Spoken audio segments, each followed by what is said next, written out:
Alright, so I'm back, and today we're going to take a look at the Generations Drift. Another oldie but a goodie. I haven't looked at this guy in a while. Long while. Actually, the last time I had this, I was trying to convert him into like a pre-Beast Wars Cheetor, and it didn't work out very well for me. It worked out decent. I mean, I think I sold it and got a lot of money. Never mind. Maybe I did get good at it. But anyway, rolls just fine. No issues. Nice sleek little car if you're into these kind of cars. Almost looks like a Jazz type car. This mold would not work for Jazz though. They did retool it into Blur though. But yeah, that's really all there is to it. He's got his sword down here, pegged into his back.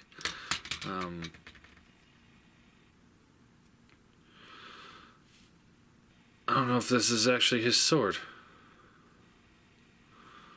I remember it being floppier. So, Chris, if you're out there watching, is this a third-party sword? If it is, let us know in the link. Or put a link on like where you got it below. That would be awesome. But yeah, I don't know. I don't think this is his sword. I remember it being really, really floppy. Seems pretty solid. So I wonder if he got an upgrade. Anyway, set that off to the side. Transforming him, we want to pull his panels here apart. This will fold over like this, over like this, and then we can just untab those, split the legs, and this pull out, pull these out, and then we want to extend the legs all the way down, just like that. The foot piece will come around and then up and just kind of sit into this cavity here like that.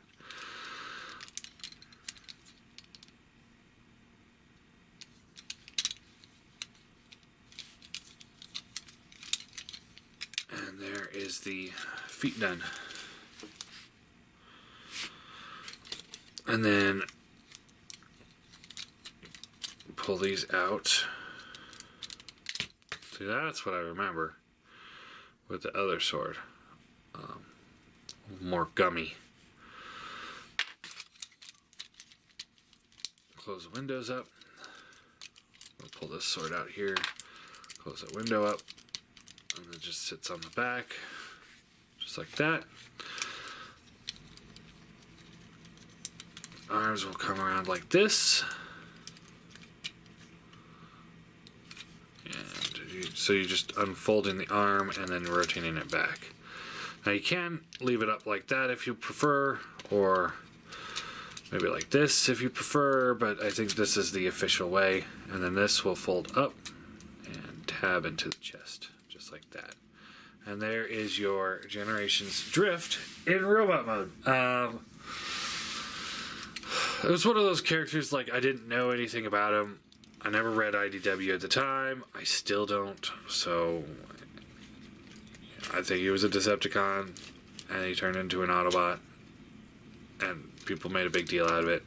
I don't know. His head is on a swivel hinge, I think. So you get the left and right, and up and down. Yep, definitely swivel hinge. So up and down, left and right. Shoulders are on ball joints, so you get up, down, in and out a little bit. You got another hinge here to get the arm further up if you want. Bicep swivel, double bend elbow, which the wheel gets caught up in. Hand swivels and rotates in. Nothing at the waist. Hips are on ball joints, so you get up and down, in and out. Thigh swivel, bends at the knee. Nothing at the feet. As for the swords, he could hold the swords just fine. Oh, that's actually kind of loose. Maybe he can't hold his swords just fine. No, he cannot. These are really loose. Okay, so he can't hold his swords. But they can hold into these carp door panels, and those have become his sheaths. And then, of course, this one can plug into the back here. I recommend sliding it, not trying to snap it in. Just slide it straight down. Holds just fine. I am almost positive this is not the right sword for him. And then let's see here, and cannot hold his sword. Nope. It is loosey goosey. So it is definitely not his sword. But we can hold it into his back, and there you go.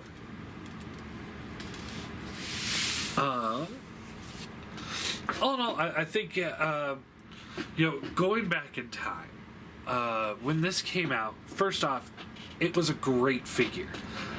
It was refreshing to get a new character that we hadn't seen. For people like me who I had only watched, the G1 show, obviously Beast Force, Beast Machine, stuff like that. So this was a new character. I didn't read the comics, so I didn't have any idea who he was. But all I could say was, it's a new character. It's a fun toy. Great engineering. It was kind of a breath of fresh air. There was other characters too that had come out around the same time that while they weren't new characters, they were so underutilized, like Straxus, I believe was his name, where it's just like, wow, this is so out of left field.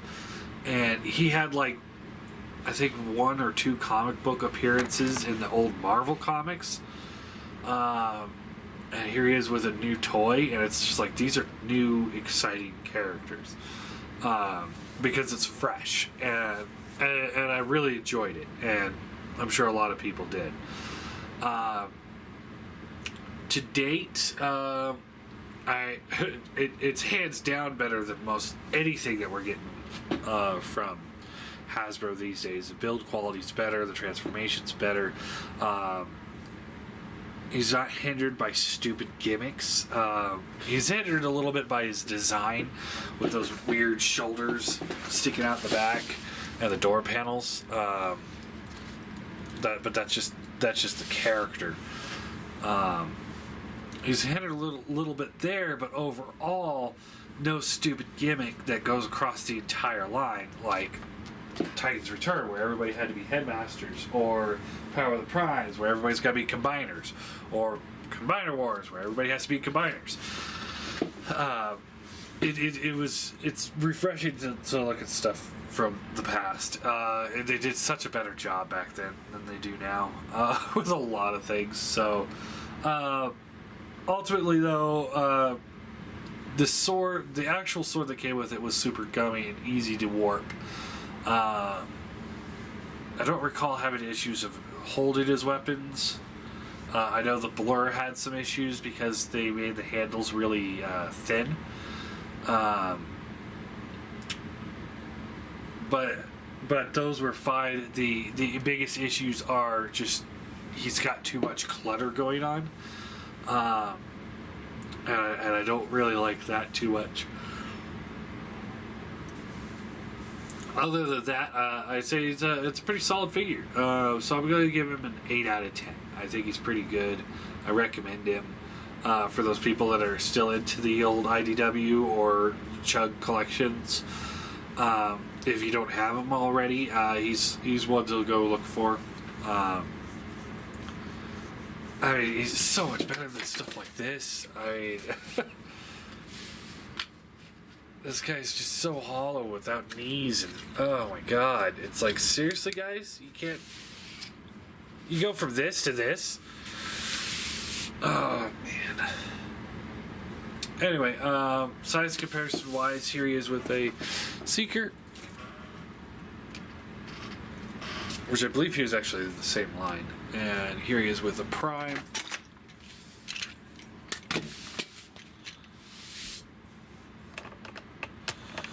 And yeah, it's a good deluxe-sized figure. Let's see. I wonder.